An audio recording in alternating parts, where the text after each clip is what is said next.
I'm Molly Bellamy. My presentation is called the EDI Policy and the Empty Wheelbarrow. And I just want to say in advance that my presentation is more like a paper. So there isn't the same sort of relax, I think, that my colleagues had with that model of practice that they put forward. So I have to beg your patience. I work at the University of Law in London, and here we go. I'll begin by just recounting again an allegory recounted by Zizek, and it's on the abstract of my presentation. And it goes like this. He says, recall the old story about a worker suspected of stealing. And every evening when he was leaving the factory, the wheelbarrow that he was rolling in front of him was carefully inspected by the guardians of the work site. But it was always empty, because what was being rolled out were the wheelbarrows themselves. So against that story, I want to tell you another story. And it is a story. And what I'm doing with my story is inverting that power dynamic. But you'll see what I mean. So I teach undergraduate students. I teach undergraduate law students. And I teach them on campus. I also teach international postgraduate students of law online. And I was asked to design a module for both of these courses that would evidence the quality assurance criteria of inclusivity, diversity, and equality. So I read through the higher education policy for quality assurance purposes on EDI, and found that that it is a very familiar policy discourse. I recognised it. It's diffused across a whole apparatus of institutions and organisations that make up a kind of global framework. So this is a governance strategy, and it takes in its design a sort of systems approach. It's concerned with interconnections. So it's not concerned with that single part like my EDI policy in my university, or even in higher education UK, you can see. And it gets integrated into a whole. So it can't be reduced to that part.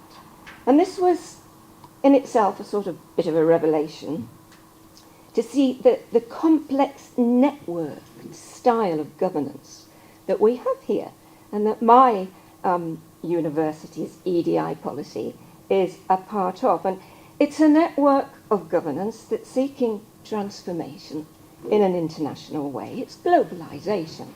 That's how Mark Duffield explains it. But it did explain why I found the higher education ED policy as part of a kind of speak, a global speak, or a discourse. And really my presentation is about that thing, discursive practice. But I wondered what the significance would be for us working at the chalk face to decolonise a curriculum. So I began with inclusivity, thinking, how can I talk to, teach to, design to the inclusivity criterion in my lessons? And a bit like DMU, and a bit like this model of practice, but the ones we heard this morning as well, I thought representation. So I took the topic of European law. Then I showed this slide to my students with its geopolitical history. So the many empires that this area that we call Europe today has been the site of. The Latin West, Byzantine, the Islamic world. And I folded in the scholarship of those Christian, Muslim and Hebrew philosophers and lawyers into this slide, so that the process that's emerged that we call European law today, it was an attempt to do that thing that our speaker this morning talked about, to recuperate that collective colonial amnesia, as she said. So I represented legal history in a way that I thought was inclusive, and I used representation as a form of redress in the decolonisation of the curriculum. And then I thought, what about me, though? What about my place in this? And what do I represent when I take on this anti-colonial speak in higher education? And Fanon says in Black Skin, White Masks that to speak a language is to take on a world, it's to take on a culture. He says the Antilles Negro who wants to be white will be whiter as he gains mastery of the cultural tool that language is. So I thought, does my speech act, my comprador identity, if you like, my personal reparative drive make me less white? And I wonder, am I a free agent? Or am I, in this decolonising work that we're doing on this work site, or, am I a cipher too for broader social forces of governance? What am I doing? And again, I'm mindful of our speaker this morning talking about decolonising the self. So I decided to consult my friend Gayatri Spivak. She's a post-colonial theorist, critic, linguist, feminist, I'm sure you know. And she says in this book that those who represent the subaltern can do it in two ways. They can be proxies or they can be depictors. So a proxy, like a lawyer representing their client, and a depictor, like a painter, depicting the subaltern's condition, landscape, but making it visible. Anyway. But Spivak is a member of the ethnic group that she's representing. I'm not. So I'm performing what? A kind of speech act for someone else's emancipation. Is that what it is?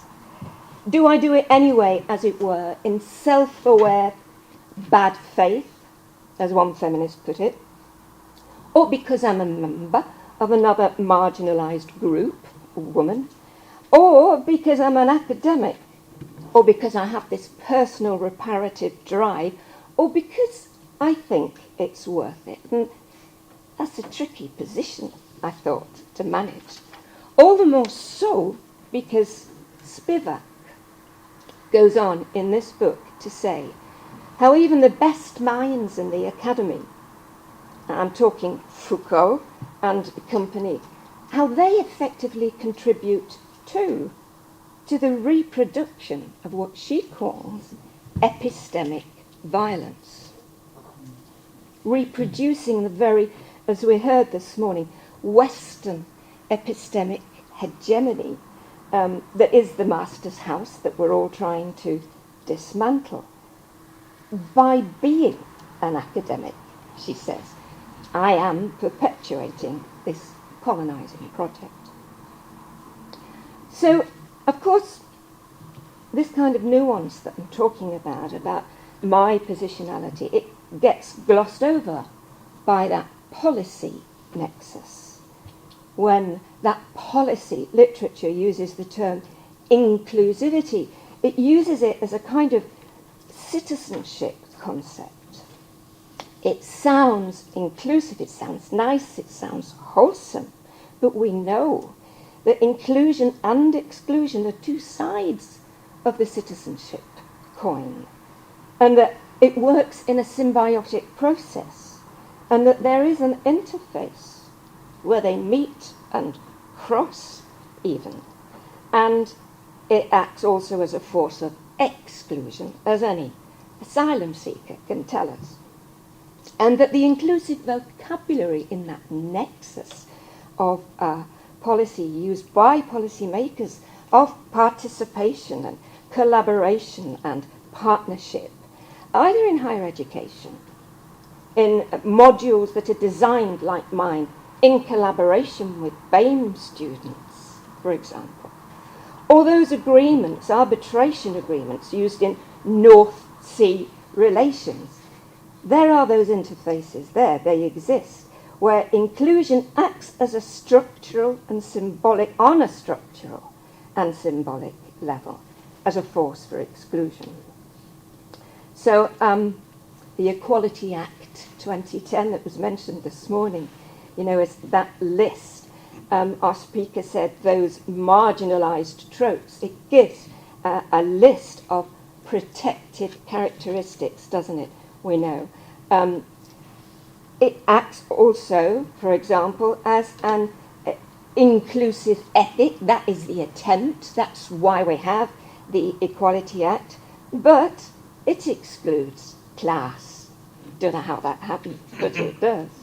So the inclusivity criterion, I was thinking, just proved tougher than I thought to take on board in the design of my module.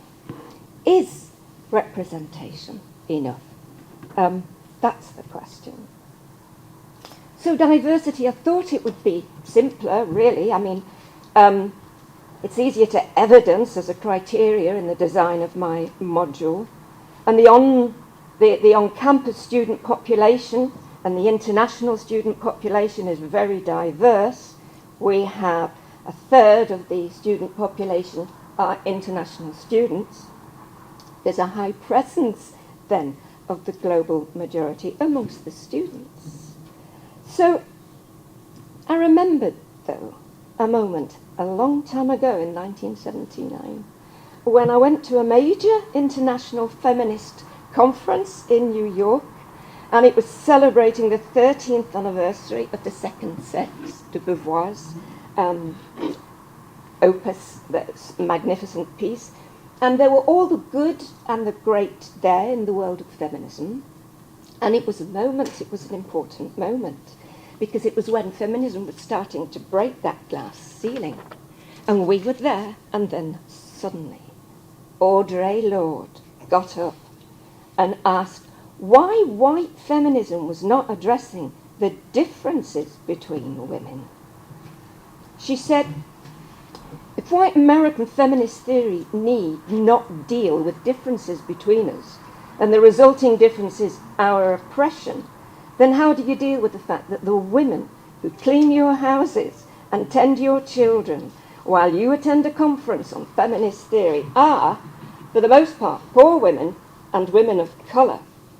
What is the theory, she asked, behind racist feminism? Well, there was a stunned silence, as you can imagine. And the white women's hearts were racing and stomachs were sinking.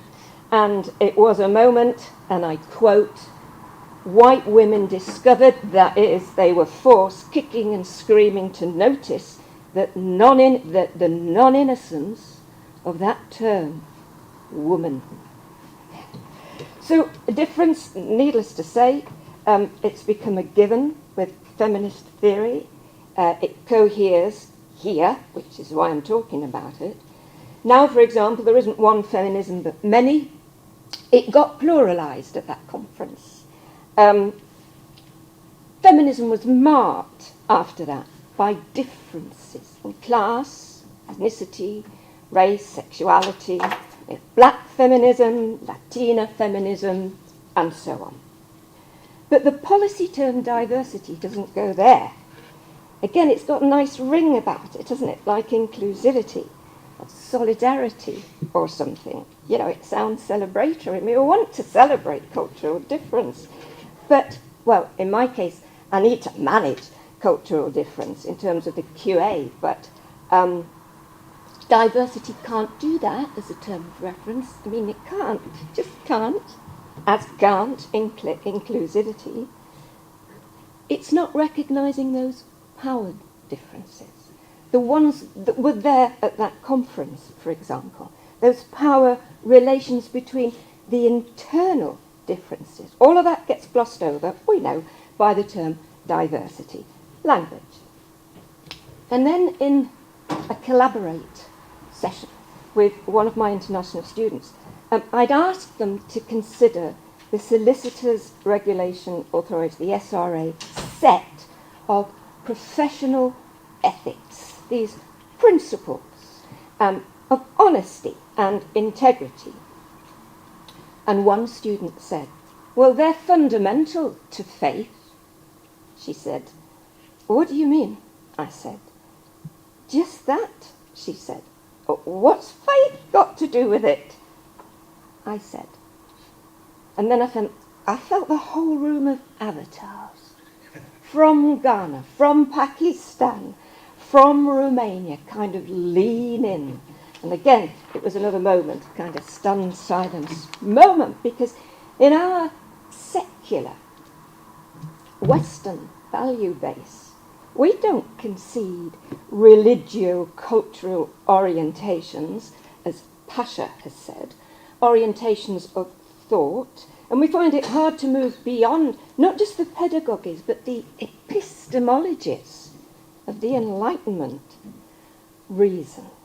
And I hold these global citizen classes from a value base of secularism. And in this sense, clearly am discriminating, albeit unwittingly, but hegemonically, against the different students in my class, their world views. And maybe this is what Spivak is referring to when she says that we do epistemic violence, we academics. So, spoiled the dunque, as the Italians say. I just want to say this first part, that what we've got, though, is we've got a language. This is what has come out from these scholars' work. Spivak, Lord, Kimberly Crenshaw from post-colonial studies or feminism or critical race theory, as well as that generation before, like Fanon, de Beauvoir. We have a language that gives us the words to say it, to name it, what? Colonisation, to articulate those long-term effects that we heard about this morning of a Western dominance that informs our curriculum through geography and history and literature and law and the whole cultural production. So it's the same language that gets taken up, that gets used by Black Lives Matter and Me Too movements, you know, that has a resonance worldwide. It is a language we've inherited of protest.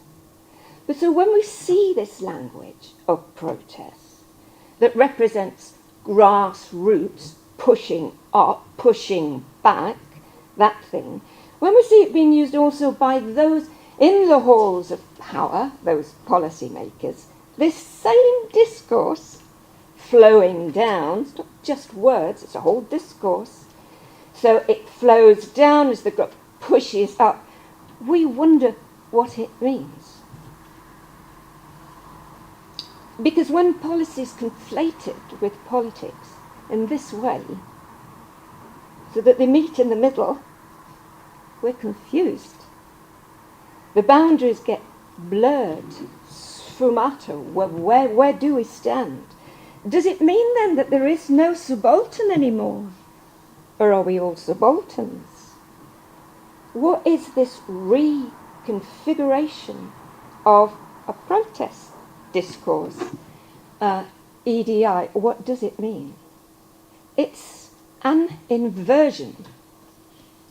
And what the inversion does is it turns what was a protest into a kind of harmony, you know, that homogenization thing that people were talking about, that holistic feel. However, at the interface, where it meets, there's a space, a strategic space, that flattens out difference, for example. And difference, for example, is the very meaning of equality itself. Not my quote, not my line.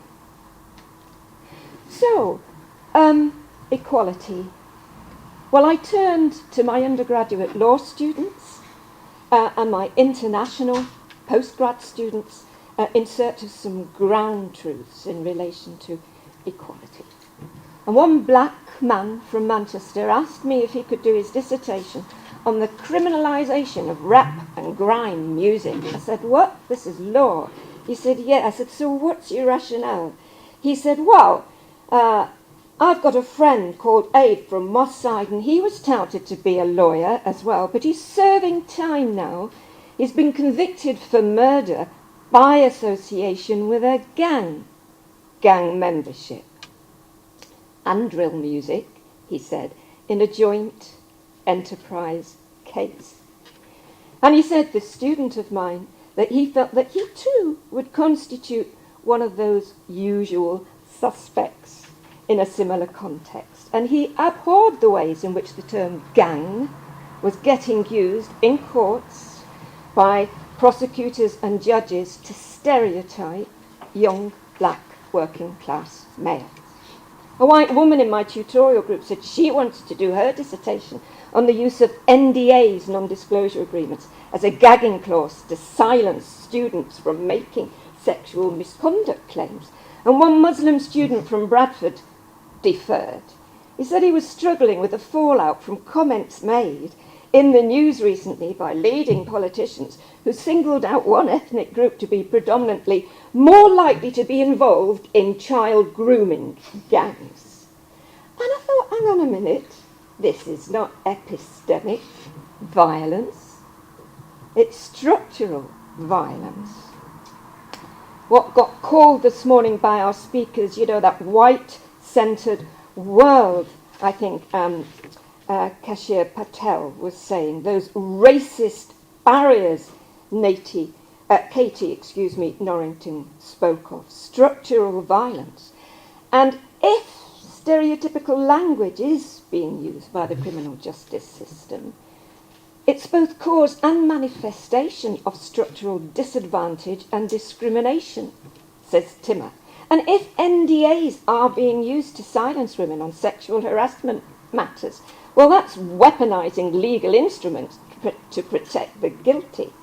And if leading politicians portray sexual deviance in racialised terms, well, that rhetoric, coupled with the structural deficiencies of the prevent strategy and the uncritical media coverage of foreign affairs,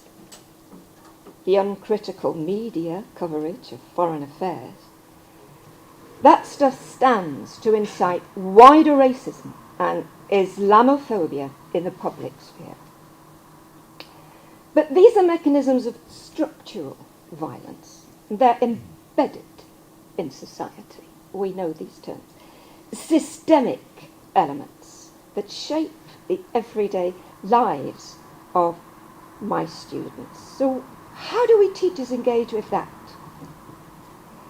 So by way of summary, I've said that the policy term inclusivity focuses on the inclusionary face of the coin only, that the term diversity fails to differentiate between the power relations that exist, and that the perpetuation of structural inequality in the lived experience of our students and their everyday lives is problematic. This appropriated language of the policy literature, which blurs boundaries and glosses over, often sits uncomfortably in the mouths of those whom it seeks to signify. Woman, black, person of colour, trans. The terminology gets experienced. The terminology gets experienced, as one student can't put it, as language used to polish the diversity credentials of whoever is using it. Or at best, he said, as a well-meaning cliché. So I'm just going to show us that slide again. Coming back to this apparatus. How does it do governance? What do I mean? A kind of reading off from this strategic framework. It portrays EDI as almost a sort of conventional form of wisdom. But the design of the policy isn't for explanation. It's not for definition. It's not for understanding but acceptance, says Duffield. It's like an axiom.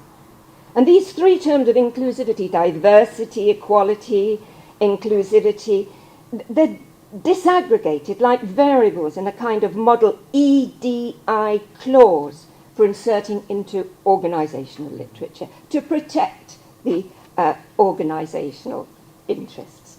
And it sets aside any complexity, any singularity, and it substitutes the need for explanation with what Duffield calls brief description. In effect, it's policy diffusion equating to a kind of policy transfer. And what we struggle with is how inclusivity and diversity and equality stands for the same thing in university with regards to students as it does in the UN with regard to the workplace, or the OECD in regard to their league tables. This diffusion that we see here helps produce a convergence, a kind of homogenized think around inclusion, diversity, and equality. And it serves then, of course, as a touchstone for good governance. But does it work? But does it work? I mean, does it fail us by not acknowledging the ground truths of lived experience, for example?